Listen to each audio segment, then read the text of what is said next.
नमस्कार, आप देख रहे हैं सी न्यूज भारत और मैं हूं आपके साथ प्रिया श्रीवास्तव। वक्त हो गया खास खबर का।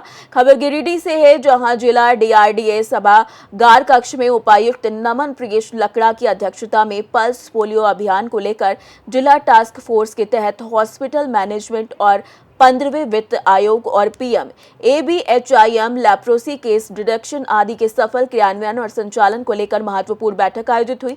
बैठक में आगामी 25 अगस्त से शुरू होने वाले 3 दिवसीय राष्ट्रीय पल्स पोलियो अभियान की तैयारियों की समीक्षा की गई और सभी संबंधित अधिकारियों को आवश्यक दिशा निर्देश दिए गए। बैठक में उपायुक्त के अलावा उप विकास आयुक्त, जिला चिकित्सा पदाधिकारी, उपनगर आयुक्त, जिला आरसीएच पदाधिकारी, जिला समाज कल्याण पदाधिकारी, सदर अस्पताल उपाधीक्षक, सभी कार्यक्रम पदाधिकारी, स्वास्थ्य विभाग एवं सभी प्रखंड कार्यक्रम समन्वयक के साथ यूनिसेफ और डब्ल्यूएचओ के प्रतिनिधि और अधिकारी शामिल रहे। महोदय की अध्यक्षता में हमारे स्वास्थ्य विभाग के विभिन्न कार्यक्रमों के संबंध में किया गया, जिसमें से मुख्य कार्यक्रम ये है कि जो 25 अगस्त से हमारा पल्स पोलियो अभियान चलाया जाना है। 25 तारीख को बूथ पर पल्स पोलियो की दवा पिलाई जाएगी और 26-27 को घर घर जाकर बच्चों को 0 से 5 साल तक के बच्चे को पोलियो की दवाई पिलाई जाएगी। उस संबंध में सारे MOIC और BPM से चर्चा की गई और इसको कैसे सफल बनाया जाए। सभी के सहयोग से BDO हैं, CO हैं, CDPO हैं, LS हैं, सभी स्वास्थ्यकर्मी हैं या और जन सहयोग से किस तरह से उसको सफल बनाया जाए, उस पर चर्चा की गई। दूसरा एक और भी है, मुख्यमंत्री अस्पताल योजना में सभी CHC और जो हमारे डिस्ट्रिक्ट हॉस्पिटल हैं उसमें कैसे हम लोग कुछ नवीकरण कर सकते हैं, कुछ नई सुविधा जोड़ सकते हैं, या हमारे यहाँ जो कमी है उस कमी को हम कैसे पूरा कर सकते हैं। उसके लिए राज्य सरकार से हम लोग को कुछ फंड भी मिले हैं। उस फंड का कितना हम लोग बेस्ट यूज करके और उसको हम लोग अच्छी से अच्छी सुविधा पेशेंट के लिए, कर्मी के लिए, सबके लिए उपलब्ध करा सकते हैं, उस पर चर्चा हुई। साथ ही 1 सितंबर से हमको एडल्ट BCG वैक्सीनेशन कराना है, उस पर भी चर्चा हुई।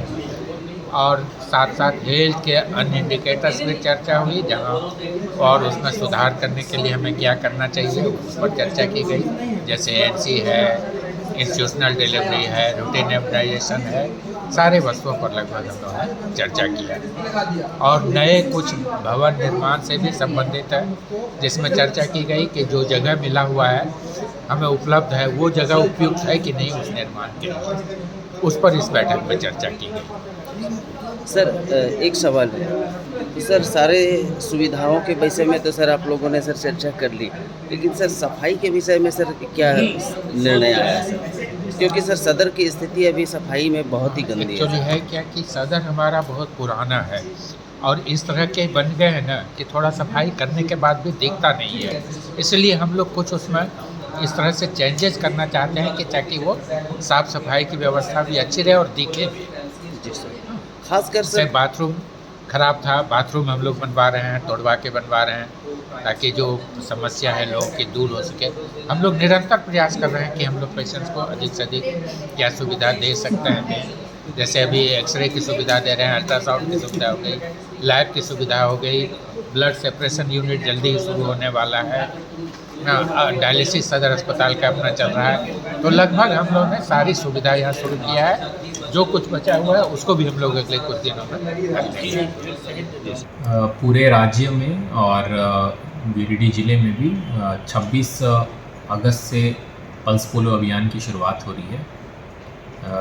यूँ तो पल्स पोलियो अभियान प्रति साल विशेष दिनों में आयोजित किया जाता है, इसलिए भी चूँकि अभी भी हम लोगों का कुछ ऐसे प्रिवेंटिव केसेस के तौर पे हम लोगों को मेजर्स लेने हैं ताकि पल्स पोलियो से संबंधित पोलियो से संबंधित किसी भी प्रकार के कोई केसेस ना आए। और 25 तारीख को हम लोग इसका इनॉग्रेशन करेंगे। 26 तारीख को हम लोग अपने जो भी सेंटर्स हैं, हेल्थ सेंटर्स हैं, जो आयुष्मान आरोग्य मंदिर हैं या PHCs हैं, CHCs हैं, अन्य आंगनबाड़ी केंद्रों में टीकाकरण ये कराएंगे पल्स पोलियो का।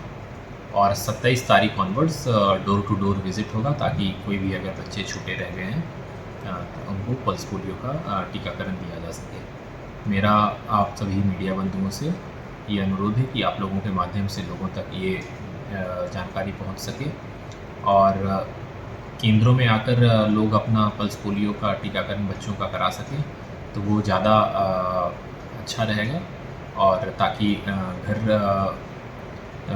में जो हाउस टू हाउस जो विज़िट होगा उसमें कम बच्चे को कवर करना पड़े। और मैं ये भी बताना चाहूँगा कि हम लोगों के जो भी आंगनबाड़ी सेविका है या स्वास्थ्य सहिया है और जो स्वास्थ्य की टीम और आंगनबाड़ी की टीम, उनका 2 राउंड ऑफ ट्रेनिंग हो गया है। हमारा भी ज़िला में 2 राउंड ऑफ जो डिस्ट्रिक्ट टास्क फोर्स की बैठकें हो गई है और हम लोग ये ज़रूर चाहेंगे कि पल्स पोलियो के साथ में एडल्ट टीबी का वैक्सीनेशन है वो 1 सितंबर से ये इसका अभियान शुरू होगा। और मीज़ल्स रुबेला लोगों को ध्यान में होगा कि मीज़ल्स रुबेला में भी कई ऐसे केसेस थे गिरिडीह में, तो उसका भी हम लोग आने वाले दिनों में अभियान के तौर पे शुरू करना चाहेंगे करने जा रहे हैं। तो कुल मिलाकर जो स्वास्थ्य विभाग है उनके कई अभियान मोड में या मिशन मोड में कई सारे इम्यूनाइजेशन के एक्टिविटीज़ चलते हैं। मेरा आप सभी से ये अनुरोध है, सभी हमारे सम्मानित जनप्रतिनिधियों से भी, पंचायती राज के भी हमारे जो त्रिस्तरीय जो पूरी सिस्टम है उन सभी से अनुरोध है कि हमारे समाज कल्याण की टीम मतलब आंगनबाड़ी सेविका, लेडी सुपरवाइजर्स और हमारे स्वास्थ्य की टीम यानी कि स्वास्थ्य सहिया और एएनएम्स को आप लोग सहयोग दें ताकि सामुदायिक स्तर पे टीकाकरण को हम लोग बेहतर और सफल बना सकें, ताकि इससे संबंधित जो भी अलग अलग वेरियस एज ग्रुप के हैं, जैसे मीज़ल्स रुबेला बच्चों के केसेस में पाए जाते हैं या पोलियो छोटे बच्चों को दिया जाता है या एडल्ट टीबी के वैक्सीनेशन, उसमें जो मिशन मोड में एक पखवाड़ा या एक पूरा सप्ताह या अगर महीना को अभियान के तौर पे चलाया जा रहा हो तो उससे 100% लोग आच्छादित हो सकें। और बस्तर का क्या परिभाषा हो रही है, से पता है जैसे पर आंगनबाड़ी में बड़ा कंफ्यूजन होता है कि उपकरण में क्या देंगे या जीर्णोद्धार में क्या देंगे। तो वहाँ पे अगर जीर्णोद्धार हमको बर्तन और बाकी सारे तो वो गाइडलाइन शेयर कर दीजिएगा ताकि अलग अलग आयुष्मान आरोग्य पीएमसी और ये तीनों को एडवाइस देखना है। हालांकि हम लोग एक चिट्ठी निकाल एक सिटी मीटिंग को करते हैं, सिटी में जो भी मतलब बैठक है जा रहा है एचएमसी की बैठक होगी उसमें वीडियोस साथ है, सीवीडीओस के साथ है, ये मिल के क्या क्या एडमिशन कराने हैं, क्या अवसर है उनको कराना, ये मेरा नाम से पैसा भेज दिया। गिरिडीह से सी न्यूज़ संवाददाता अमित कुमार की रिपोर्ट। फिलहाल इस खास खबर में इतना ही। देश दुनिया की बाकी खबरों के साथ जुड़े रहने के लिए आप देखते रहिए सी न्यूज़ भारत।